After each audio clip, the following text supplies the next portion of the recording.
ನನ್ನ ಕೆಲವು ಡೇರೆ ಗಿಡಗಳಲ್ಲಿ ಈಗಾಗಲೇ ಹೂವು ಬಂದಿದೆ. ತುಂಬ ಗಿಡಗಳಲ್ಲಿ ಮೊಗ್ಗುಗಳು ಬರೋದಕ್ಕೆ ಸ್ಟಾರ್ಟ್ ಆಗಿದೆ. ಜಾಸ್ತಿ ಹೂವೇನು ಬಂದಿಲ್ಲ, ಒಂದು 4-5 ವೆರೈಟಿ ಹೂವಾಗಿದೆ ಅಷ್ಟೇ. ಫ್ರೆಂಡ್ಸ್, ಇವತ್ತಿನ ವಿಡಿಯೋದಲ್ಲಿ ನಾನು ಕಟಿಂಗ್ ಹಾಕೋದನ್ನು ತೋರಿಸಿದ್ನಲ್ಲ, ಅದರ ರಿಸಲ್ಟನ್ನು ತೋರಿಸ್ತೀನಿ. ಅದನ್ನು ಯಾವ ರೀತಿ ನೆಟ್ಕೋಬೇಕು ಅನ್ನೋದನ್ನು ತೋರಿಸ್ತೀನಿ. ಹಾಗೆಯೇ ತುಂಬ ಉದ್ದವಾಗಿರುವಂತಹ ಕಟಿಂಗ್ ಅಥವಾ ಹಿಳ್ಳನ್ನು ತಂದುಕೊಂಡಾಗ ಯಾವ ರೀತಿ ಕೇರ್ ತೊಗೊಂಡು ನೆಟ್ಕೋಬೇಕು, ಮತ್ತು ಕಟಿಂಗನ್ನು ತಂದುಕೊಂಡಾಗ ನಾನು ಯಾವ ರೀತಿ ಕಟಿಂಗನ್ನು ಹಾಕ್ಕೊಂಡಿದ್ದೀನಿ ಅನ್ನೋದನ್ನು ನಿಮ್ಮ ಜೊತೆ ಶೇರ್ ಮಾಡ್ತಾಯಿದ್ದೀನಿ. ನೀವು ಕೂಡ ಎಲ್ಲಾದರೂ ಕಟಿಂಗನ್ನು ತಂದುಕೊಂಡಿದ್ರೆ ಇದೇ ರೀತಿ ಕಟಿಂಗ್ನ ಹಾಕ್ಕೊಳ್ಳಿ. ನೋಡಿ, ನನ್ನ ಡೇರೆ ಗಿಡಗಳಲ್ಲಿ ಹತ್ರ ಆಗಿಬಿಟ್ಟಿತ್ತು ಗಿಡಗಳೆಲ್ಲ. ಅದಕ್ಕೆ ಒಂದು ಸ್ವಲ್ಪ ಗಿಡಗಳನ್ನ ತೆಗೆದುಬಿಟ್ಟು ಗಿಡಗಳ ಮಧ್ಯೆ ಈ ರೀತಿ ಗ್ಯಾಪ್ ಮಾಡ್ಕೊಂಡಿದ್ದೀನಿ ಸ್ವಲ್ಪ. ಈ ರೀತಿ ಆದರೆ ಗಿಡಗಳಲ್ಲಿ ಕೊಳೆಯೋ ರೋಗ ಎಲ್ಲ ಸ್ವಲ್ಪ ಕಡಿಮೆ ಆಗುತ್ತೆ. ಅಂದರೆ ಬಿಸಿಲು ಬಂದಾಗ ಕೂಡ ಸ್ವಲ್ಪ ಜಾಸ್ತಿ ಬಿಸಿಲು ತಾಗುತ್ತಲ್ಲ, ಇದರಿಂದಾಗಿ ಗಿಡಗಳ ಮಧ್ಯೆ ಗಾಳಿ ಆಡೋದಕ್ಕೆ ಅನುಕೂಲ ಆಗುತ್ತೆ. ಗಿಡ ಹೆಲ್ದಿಯಾಗಿ ಗ್ರೋ ಆಗುತ್ತೆ. ತುಂಬ ಚಿಕ್ಕ ಗಿಡಗಳಿದ್ದಾಗ ಇಟ್ಕೊಂಡಾಗ ಮಧ್ಯದಲ್ಲಿ ಗ್ಯಾಪ್ ಇದೆ ಅಂತ ಅನಿಸುತ್ತೆ. ನಂತರ ಬುಷಿಯಾಗಿ ಬಂದಾಗ ಗಿಡಗಳು ಒಂದಕ್ಕೊಂದು ತಾಗ್ಬಿಟ್ಟು ಜಾಗನೇ ಇರಲ್ಲ ಮಧ್ಯ, ಆ ರೀತಿ ಆಗಿಬಿಡತ್ತೆ. ನೋಡಿ ಫ್ರೆಂಡ್ಸ್, ನಾನು ಈ ರೀತಿ ಕಟಿಂಗ್ನ ತಂದ್ಕೊಂಡಿದ್ದೀನಿ. ನಮ್ಮ ಅತ್ತೆಯವರೊಬ್ಬರು ಕೊಟ್ಟಿದ್ದಾರೆ ನನಗೆ. ಯಾವ ವೆರೈಟಿ ಇದೆ ಅಂತ ಹೂವು ಆದಮೇಲೆ ನಿಮ್ಮ ಜೊತೆ ತೋರಿಸ್ತೀನಿ. ತುಂಬ ರೇರ್ ವೆರೈಟಿ ಕೂಡ ಕೊಟ್ಟಿದ್ದಾರೆ. ನನಗೆ ತುಂಬ ಗಿಡಗಳನ್ನು ಕೊಟ್ಟು ಸಪೋರ್ಟ್ ಮಾಡಿದ್ದಾರೆ. ತುಂಬ ನನ್ನ ರಿಲೇಟಿವ್ಸ್ ಮತ್ತು ನನ್ನ ಫ್ರೆಂಡ್ಸ್ ನನಗೆ ತುಂಬಾ ಗಿಡಗಳನ್ನು ಕೊಟ್ಟಿದ್ದಾರೆ. ನಾನು ಡೇರೆ ಗಿಡಗಳನ್ನು ಒಂದು ಸೀಸನಲ್ಲಿ ಮಾತ್ರ ಡೇರೆ ಮೇಳದಿಂದ ಒಂದು 4 ತಂದ್ಕೊಂಡೆ. ಅದರಲ್ಲಿ ಕೂಡ ನಾನು ಒಂದು ಗಿಡನ ಕೂಡ ಬದುಕಿಸ್ಕೊಂಡಿಲ್ಲ. ಯಾಕಂತಂದರೆ ಆಗ ನನಗೆ ಏನೂ ಎಕ್ಸ್ಪೀರಿಯನ್ಸ್ ಇರಲಿಲ್ಲ. ಯಾವ ರೀತಿ ಗಿಡನ ನೆಟ್ಕೋಬೇಕು, ಹೇಗೆ ಪಾಟಿಂಗ್ ಮಿಕ್ಸ್ನ ತೊಗೊಳ್ಬೇಕು ಅನ್ನೋದನ್ನೆಲ್ಲ ಇವರು ಹಾಗೆ ನನಗೆ ಎಕ್ಸ್ಪೀರಿಯನ್ಸ್ ಇರುವಂತಹ ಗಾರ್ಡನ್ ಎಕ್ಸ್ಪೀರಿಯನ್ಸ್ ಇರುವಂತಹ ಫ್ರೆಂಡ್ಸ್ ಇದ್ದಾರೆ. ಅವರೆಲ್ಲ ತುಂಬ ಚೆನ್ನಾಗಿ ತಿಳಿಸ್ಕೊಟ್ಟಿದ್ದಾರೆ. ಅದಕ್ಕೆ ನನಗೆ ಆಲ್ಮೋಸ್ಟ್ ಎಲ್ಲ ಗಿಡಗಳನ್ನು ಡೇರೆ ಗಿಡಗಳನ್ನು ತಂದುಕೊಂಡಿರೋದನ್ನು ಬದುಕಿಸ್ಕೊಂಡಿದ್ದೀನಿ. ಕಟಿಂಗ್ ಕೂಡ ಗ್ರೋ ಮಾಡ್ಕೊಳ್ತೀನಿ. ನಿಮ್ಮ ಜೊತೆ ಕೂಡ ನಾನು ಹೇಗೆ ಗಾರ್ಡನಿಂಗಲ್ಲಿ ಡೇರೆ ಗಿಡನ ಬೆಳೆಸ್ತೀನಿ ಅನ್ನೋದನ್ನು ತುಂಬಾ ವೀಡಿಯೋಸಲ್ಲಿ ಶೇರ್ ಮಾಡಿದ್ದೀನಿ. ನೋಡಿ ಫ್ರೆಂಡ್ಸ್, ಕಟಿಂಗ್ನ ಈ ರೀತಿ ತೊಗೊಂಡು ಬಂದಿದ್ದೀನಿ. ಕೆಳಗಡೆ ಏನಾದರೂ ಸ್ವಲ್ಪ ಡ್ಯಾಮೇಜ್ ಇತ್ತಂತಂದರೆ ಆ ಪಾರ್ಟ್ನ ಕಟ್ ಮಾಡಿಬಿಟ್ಟು ಮೇಲ್ಗಡೆ ಇರೋವಂಥ ನೋಟ್ಸ್ನ ನಾವು ಮಣ್ಣಿಗೆ ಹಾಕ್ಕೋಬೇಕು. ಯಾವುದೇ ರೀತಿ ಡ್ಯಾಮೇಜ್ ಇತ್ತಂತಂದರೆ ಫಂಗಸ್ ಆಗೋ ಚಾನ್ಸಸ್ ತುಂಬಾ ಇರುತ್ತೆ, ಕೊಳ್ತೋಗ್ಬಿಡುತ್ತೆ ಅಲ್ಲೇ. ಅದಕ್ಕೆ ಕಟಿಂಗ್ ತುಂಬ ಚಿಕ್ಕದಾದರೂ ಪರವಾಗಿಲ್ಲ, ಹೆಲ್ದಿಯಾಗಿರುವಂತಹ ಪಾರ್ಟ್ಸ್ನ ನಾವು ಕಟಿಂಗಾಗಿ ಯೂಸ್ ಮಾಡ್ಕೋಬೇಕಾಗತ್ತೆ. ಕೆಲವೊಮ್ಮೆ ಕಟ್ ಮಾಡುವಾಗ ಸ್ವಲ್ಪ ಡ್ಯಾಮೇಜ್ ಆಗೋದೆಲ್ಲ ಸ್ವಾಭಾವಿಕ. ನೋಡಿ, ಈ ರೀತಿ ಕಟಿಂಗ್ನ ನಾನು ರೆಡಿ ಮಾಡ್ಕೊಳ್ತಾ ಇದ್ದೀನಿ. ಮೇಲ್ಗಡೆ ಇರುವಂತಹ ಎಲೆಗಳನ್ನೆಲ್ಲ ತೆಗೆದುಬಿಟ್ಟು 2 ನೋಡ್ನಾದರೂ ನಾವು ಮಣ್ಣೊಳಗಡೆ ಹಾಕ್ಕೊಳ್ಳೋದಕ್ಕೆ ರೆಡಿ ಮಾಡ್ಕೋಬೇಕಾಗತ್ತೆ. ಕೆಲವೊಮ್ಮೆ ಒಂದು ನೋಡಲ್ಲಿ ಬಂದಿಲ್ಲ ಅಂತಂದರೆ ಮತ್ತೊಂದು ನೋಡ್ಸಲ್ಲಾದರೂ ಕೂಡ ಬೇರೆ ಬರುತ್ತೆ. ನೋಡಿ, ಈ ರೀತಿ ಇರುವಂಥ ಕಟಿಂಗ್ನ ತೊಗೊಂಡ್ರೆ ಖಂಡಿತ ಗ್ರೋ ಆಗುತ್ತೆ.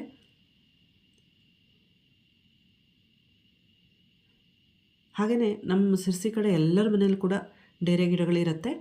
ನಮ್ಮ ಹತ್ರ ಇಲ್ಲದೆ ಇರೋದನ್ನು ನಾವು ಅವ್ರ ಹತ್ರ ತೊಗೊಳ್ತೀವಿ, ನಮ್ಮ ಹತ್ರ ಇರೋದನ್ನು ಅವ್ರಿಗೆ ಕೂಡ ಕೊಡ್ತೀವಿ. ಹೀಗೆ ಎಕ್ಸ್ಚೇಂಜ್ ಮಾಡಿಕೊಂಡೆ ತುಂಬಾ ಡೇರೆ ಗಿಡಗಳನ್ನು ಕಲರ್ಸ್ನೆಲ್ಲ ಕಲೆಕ್ಟ್ ಮಾಡ್ಕೊಂಡ್ಬಿಡ್ತೀವಿ. ಈ ರೀತಿ ಕಟಿಂಗನ್ನು ತಗೊಂಡಾಗ ಅಲೋವೆರಾ ಜೆಲ್ ಅಥವಾ ಏನಾದರೂ ರೂಟಿಂಗ್ ಹಾರ್ಮೋನ್ ಇದ್ದರೆ ಬಳಸ್ಕೊಳ್ಳಿ. ಈ ಟೈಮ್ನಲ್ಲಿ ಮಳೆಗಾಲದಲ್ಲಿ ಡೇರೆ ಗಿಡಗಳಿಗೆ ರೂಟಿಂಗ್ ಹಾರ್ಮೋನ್ ಇಲ್ಲ ಅಂದರೂ ಕೂಡ ಚೆನ್ನಾಗಿಯೇ ಬೇರೆ ಬರುತ್ತೆ, ಏನೂ ಸಮಸ್ಯೆ ಆಗಲ್ಲ. ಆದರೆ ನಾನು ಇದಕ್ಕೆ ಬಳಸ್ಕೊಂಡಿದ್ದೀನಿ. ತುಂಬಾ ಚೆನ್ನಾಗಿರುವಂಥ ವೆರೈಟಿ.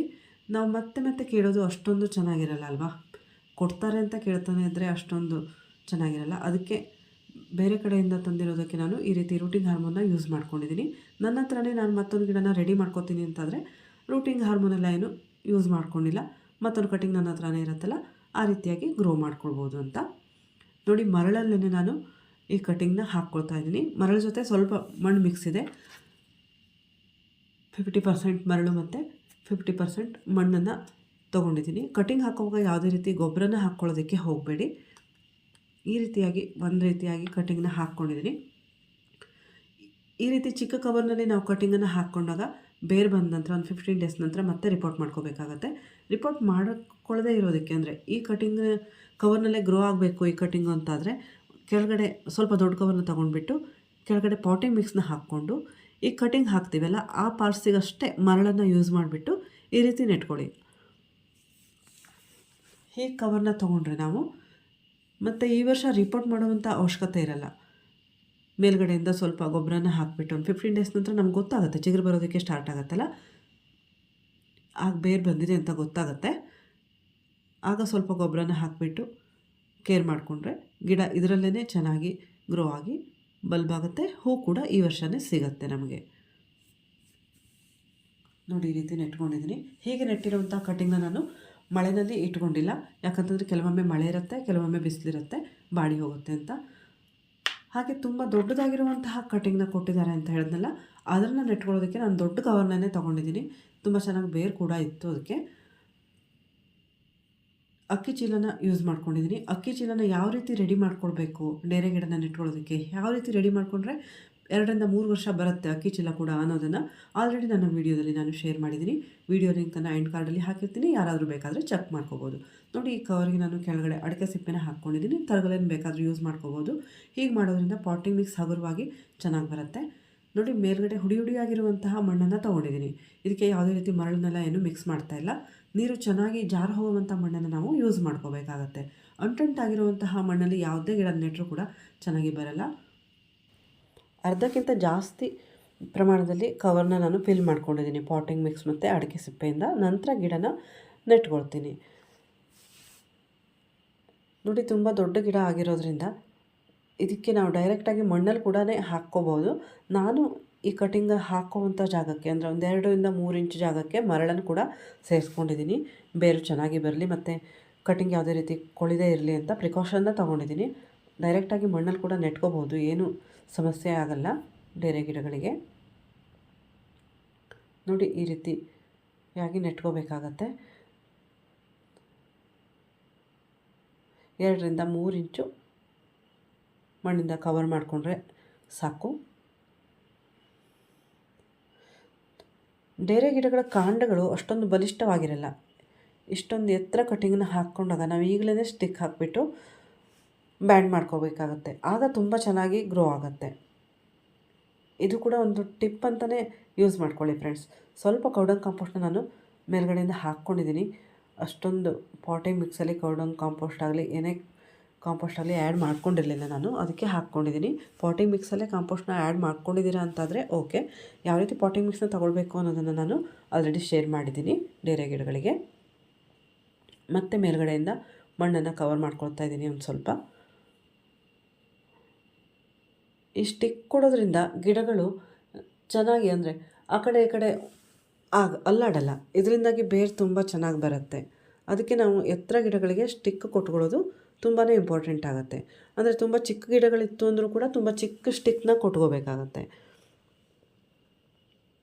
ಸ್ವಲ್ಪನೂ ಬಿಸಿಲೇ ಇಲ್ಲ, ಮಳೆ ಬರ್ತಾನೇ ಇದೆ. ಅಂದರೆ ಸ್ವಲ್ಪ ಚಿಕ್ಕ ಮಳೆ ಬರುತ್ತಲ್ಲ, ಆ ಟೈಮ್ನಲ್ಲಿ ಬೇಕಾದರೆ ಈ ರೀತಿ ದೊಡ್ಡ ಗಿಡಗಳಿಂದ ನಾವು ಡೈರೆಕ್ಟಾಗಿ ಮಳೆನಲ್ಲೇ ಇಟ್ಕೋಬಹುದು. ಸ್ವಲ್ಪ ಬಿಸಿಲು ಬರ್ತಾಯಿದೆ ಅಂತಂದರೆ ಒಂದು 4 ದಿನ ಅಥವಾ 5 ದಿನ ಬಿಟ್ಕೊಂಡು ಮಳೆನಲ್ಲಿ ಇಟ್ಕೊಂಡ್ರೂ ಆಯಿತು. ನೋಡಿ ಈ ರೀತಿಯಾಗಿ ನಾನು ಸ್ಟಿಕ್ನ ಕೊಟ್ಕೊಂಡಿದ್ದೀನಿ. ತುಂಬ ಚಿಕ್ಕ ಗಿಡಗಳಿಗೆ ಕೂಡ ನಾನು ಸ್ಟಿಕ್ ಕೊಟ್ಕೊಂಡಿದ್ದೀನಿ. ಇಲ್ಲಾಂತಂದರೆ ಗಟ್ಟಿ ಇರಲ್ಲ ಡೇರೆ ಗಿಡಗಳು, ಆ ಕಡೆ ಈ ಕಡೆ ಅಲ್ಲಾಡಿಬಿಟ್ಟು ಮುರಿದೋಗುವಂಥ ಚಾನ್ಸಸ್ ಕೂಡ ಇರುತ್ತೆ. ಚಿಕ್ಕ ಗಿಡಗಳು ಅಷ್ಟೇ, ಅದರ ಕಾಂಡ ಮತ್ತು ಬಲಿಷ್ಠವಾಗಿರಲ್ವಲ್ಲ, ಅದಕ್ಕೆ ಕೂಡ ನಾವು ಚಿಕ್ಕ ಸ್ಟಿಕ್ನ ಕೊಟ್ಕೊಂಡ್ರೇ ಒಳ್ಳೆಯದು. ಹಾಗೆಯೇ ಡೇರೆ ಗಿಡಗಳನ್ನು ಬೆಳೆಸೋವಂಥ ವಿಧಾನ. ಡೇರೆ ಗಿಡಗಳನ್ನ ಯಾವ ರೀತಿ ನೆಟ್ಕೋಬೇಕು, ಗಡ್ಡೆನ ಯಾವ ರೀತಿ ನೆಟ್ಕೋಬೇಕು, ಹಾಗೆಯೇ ಯಾವ ರೀತಿ ಫರ್ಟಿಲೈಸರ್ನ ಕೊಟ್ಕೊಳ್ಬೇಕು ಡೇರೆ ಗಿಡಗಳಿಗೆ, ಕೊಳೆ ರೋಗ ಬಂದರೆ ಯಾವ ರೀತಿ ಔಷಧಿನ ಸಿಂಪಡಿಸ್ಬೇಕು, ಮತ್ತು ಗಿಡಗಳು ಬುಷಿಯಾಗಿ ಬರೋದಕ್ಕೆ, ಜಾಸ್ತಿ ಹೂಗಳನ್ನು ಪಡ್ಕೊಳ್ಳೋದಕ್ಕೆ ಯಾವ ರೀತಿ ಪಿಂಚಿಂಗ್ನ ಮಾಡ್ಕೋಬೇಕು, ತುಂಬಾ ವಿಡಿಯೋಸ್ ಇದೆ ನನ್ನ ಚಾನಲ್ನಲ್ಲಿ. ಯಾರಿಗಾದರೂ ಇಂಟ್ರೆಸ್ಟ್ ಇದೆ ಮತ್ತು ಬೇಕು ಅಂತ ಅನಿಸಿದೆ, ಈ ರೀತಿ ಸಮಸ್ಯೆ ಇದೆ ಅಂತಾದರೆ ನೀವು ಕೂಡ ನನ್ನ ಚಾನಲ್ನ ಚೆಕ್ ಮಾಡ್ಕೊಳ್ಳಿ. ಕೆಲವೊಂದು ವೀಡಿಯೋಸ್ನ ನಾನು ಎಂಡ್ ಕಾರ್ಡಲ್ಲಿ ಲಿಂಕ್ನ ಶೇರ್ ಮಾಡಿರ್ತೀನಿ. ನೋಡಿ ಈ ರೀತಿಯಾಗಿ ನೆಟ್ಕೊಂಡಿದ್ದೀನಿ. ನಾನು ಡೈರೆಕ್ಟಾಗಿ ಇದನ್ನು ಮಳೆನಲ್ಲೇ ಇಟ್ಕೊಂಡಿದ್ದೀನಿ. ತುಂಬಾ ಮಳೆ ಬರ್ತಾಯಿತ್ತು.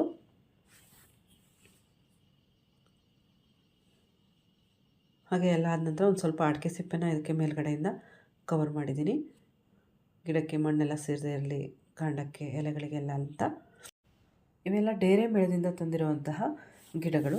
ಇವುಗಳನ್ನು ಕೂಡ ಇದೇ ರೀತಿಯಾಗಿ ನೆಟ್ಕೊಂಡಿದ್ದೀನಿ ನಾನು. ಹಾಗೆ ನಾನು ಹಾಕಿರುವಂತಹ ಕಟಿಂಗ್ಗಳನ್ನು ಯಾವ ರೀತಿ ಹಾಕ್ಕೊಳ್ಳೋದು ಅಂತ ಶೇರ್ ಮಾಡಿದ್ದೀನಿ. ನೋಡಿ ಫ್ರೆಂಡ್ಸ್, ಸಾಯ್ತಾ ಇರುವಂಥ ಡೇರೆ ಗಿಡಗಳನ್ನು ಬರೆಸ್ಕೊಂಡಿರುವಂಥ ಕಟಿಂಗ್ಗಳು ಇದೆಲ್ಲ ಸುಮ್ಮನೆ ಹಾಕಿರುವಂತಹ ಕಟಿಂಗ್ಗಳು. ಯಾವ ರೀತಿ ಬೇರು ಬಂದಿದೆ ಅನ್ನೋದನ್ನು ಕೂಡ ನಿಮ್ಮ ಜೊತೆ ಇವತ್ತು ಶೇರ್ ಮಾಡ್ತೀನಿ. ಅದನ್ನು ಕೂಡ ನಾನು ಹೇಗೆ ನೆಟ್ಕೊಂಡಿದ್ದೀನಿ ಅನ್ನೋದನ್ನು ತಿಳಿಸ್ಕೊಡ್ತೀನಿ. ನೋಡಿ ಈ ರೀತಿ ಕಟಿಂಗ್ಗಳನ್ನೆಲ್ಲ ಹಾಕ್ಕೊಂಡಿದ್ದೀನಿ. ಡೇರೆ ಮೇಳದಿಂದ ತಂದಿರುವಂತಹ ಗಿಡಗಳು ಆಲ್ರೆಡಿ ಚಿಗುರೋದಕ್ಕೆ ಸ್ಟಾರ್ಟ್ ಆಗಿದೆ ಈಗ. ಇವುಗಳನ್ನೆಲ್ಲ ಇನ್ನು ನಾನು ಮಳೆನಲ್ಲೇ ಡೈರೆಕ್ಟಾಗಿ ಇಟ್ಕೊಳ್ತೀನಿ.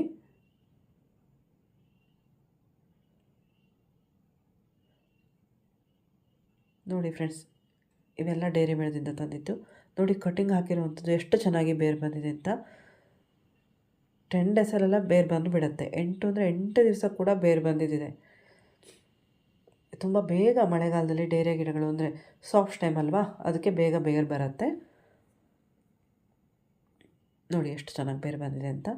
ಈ ರೀತಿ ಬೇರು ಬಂದಿರುವಂತಹ ಗಿಡಕ್ಕೆ ನಾನು ಸ್ವಲ್ಪ ದೊಡ್ಡ ಕವರ್ನ ತೊಗೊಂಡ್ಬಿಟ್ಟು ಕೆಳಗಡೆ ಅಡಿಕೆ ಸಿಪ್ಪೆ, ಮೇಲ್ಗಡೆ ಮಣ್ಣನ್ನೆಲ್ಲ ಹಾಕಿಬಿಟ್ಟು ನೆಟ್ಕೊಳ್ತೀನಿ. ಅಡಿಕೆ ಸಿಪ್ಪೆ ಹಾಕೋದ್ರಿಂದ ಗಿಡಗಳು ತುಂಬ ಚೆನ್ನಾಗಿ ಬರುತ್ತೆ. ಡೇರೆ ಗಿಡಗಳು ಅಥವಾ ತರಗಲೆಗಳನ್ನಾದರೂ ಕಲೆಕ್ಟ್ ಮಾಡಿಟ್ಕೊಂಡು ಹಾಕ್ಕೋಬೋದು. ಪಾಟಿಂಗ್ ಮಿಕ್ಸ್ ಹಗುರವಾಗಿರುತ್ತೆ. ಗಿಡಗಳು ಚೆನ್ನಾಗಿ ಬೇರು ಸ್ಪ್ರೆಡ್ ಆಗೋದಕ್ಕೆ ಅನುಕೂಲ ಆಗುತ್ತೆ. ನೋಡಿ ಹುಡಿ ಹುಡಿಯಾಗಿರುವಂಥ ಮಣ್ಣನ್ನು ತೊಗೊಂಡಿದ್ದೀನಿ. 3/4 ಕವರ್ ಆಗುವಷ್ಟು ಮಣ್ಣನ್ನು ನಾನು ಸೇರಿಸ್ಕೊಳ್ತಾ ಇದ್ದೀನಿ. ನಂತರ ಇದಕ್ಕೆ ಸ್ವಲ್ಪ ಗೊಬ್ಬರ ಕೂಡ ಹಾಕ್ಕೋಬೇಕಾಗುತ್ತೆ ಒಂದು ಸ್ವಲ್ಪ ದಿವಸದಲ್ಲಿ. ಈ ಪಾಟಿಂಗ್ ಮಿಕ್ಸಲ್ಲಿ ಕೂಡ ಗೊಬ್ಬರ ಇದೆ. ಡೇರೆ ಗಿಡಗಳಿಗೆ ಮಳೆ ಆದರೂ ಕೂಡ ದ್ರವ ಗೊಬ್ಬರಗಳು ತುಂಬ ಚೆನ್ನಾಗಿ ವರ್ಕ್ ಆಗುತ್ತೆ.